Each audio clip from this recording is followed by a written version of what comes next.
আসসালামু আলাইকুম। Hi viewers, আশা করি সবাই ভালো আছেন। আজকে যে বিষয়টি নিয়ে আলোচনা করব সেটা হচ্ছে মাইক্রোসফট এক্সেলের ফিল্টার মাইক্রোসফট এক্সেল বিভিন্নভাবে করা যায়।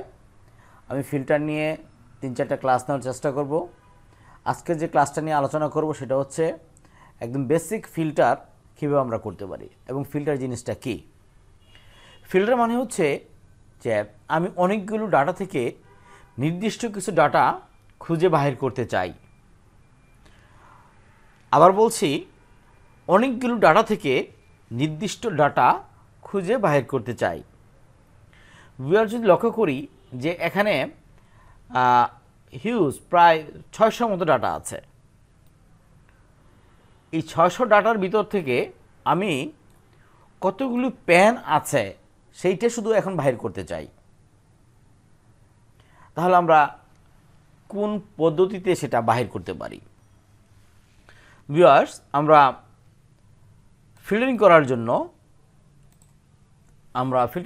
জন্য যে কাজটা প্রথম করতে হবে সেটা হচ্ছে আমরা উপরে যে টাইটেল বারটা থাকে সেটা আমরা সিলেক্ট করব। সিলেক্ট করার পর আমরা ফিল্টার অপশন দুইভাবে পেতে পারি।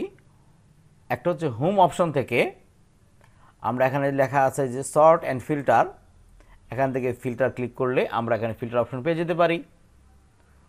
অথবা আমরা ডাটা অপশনে যাওয়ার পর আমরা এখানেও ফিল্টার পেতে পারি। দুইটা অপশনেরই একই কাজ। আমরা ফিল্টার অপশন সিলেক্ট করার পর আমরা এখান থেকে যেই কন্ডিশনে দিয়ে আমরা ফিল্টারিং করতে পারি, যেরকম প্রোডাক্ট নেম, আমরা এখানে প্রোডাক্ট নেম ক্লিক করলে আমরা এখানে যতগুলি প্রোডাক্ট আছে তাই সবগুলি এখানে দেখাবে। আমরা সিলেক্ট অল উঠাই দিয়ে আমি জাস্ট চাচ্ছি এই মুহূর্তে প্যান, এই প্যান প্রোডাক্টটা কতগুলি আছে সেটা খুঁজতে চাই। দেখেন এখানে যতগুলি প্যান প্রোডাক্ট আছে সবগুলি এখানে দেখা যাচ্ছে, অন্য কোনো প্রোডাক্ট নেই।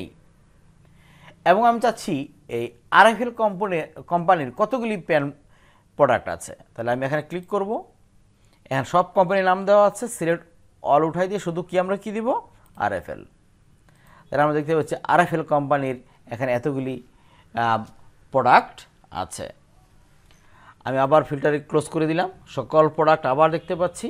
এই মুহূর্তে যদি মনে করছি আমরা বুক, এটা আমরা আবার ফিল্টারিং করতে চাই, আবার ফিল্টার ক্লিক করলাম, সব সিলেক্ট উঠাই দিয়ে আমরা বুক সিলেক্ট করলাম, ওকে করলাম।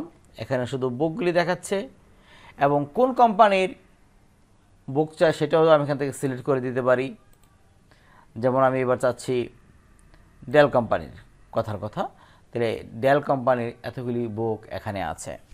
এটা হলো একটা বেসিক ফিল্টারিং। এছাড়াও অ্যাডভান্স আরও বিভিন্ন ফিল্টারিং পদ্ধতি আছে। ভিউয়ার্স, আপনারা বেসিক ফিল্টারিং করে আগে শিখে নেন। আশা করি পরবর্তী ভিডিওতে আমরা অ্যাডভান্স ফিল্টারিংয়ের উপর আরও 2টা ক্লাস নেওয়ার চেষ্টা করব। আর যারা এখনও এই চ্যানেলটি সাবস্ক্রাইব করেননি তারা অবশ্যই সাবস্ক্রাইব করে নেবেন। ধন্যবাদ সবাইকে।